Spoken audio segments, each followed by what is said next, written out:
স্বপ্ন দেখি নাই,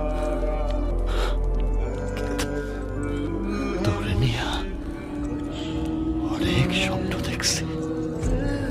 আর তুই আমার সেই স্বপ্নরে ভাইঙ্গা সুইরা বরবাদ করে দিয়া আর একজনের সাথে সুখের সংসার করবি। আর আমি তোরে বাঁচায় রাখবো ভাবছস?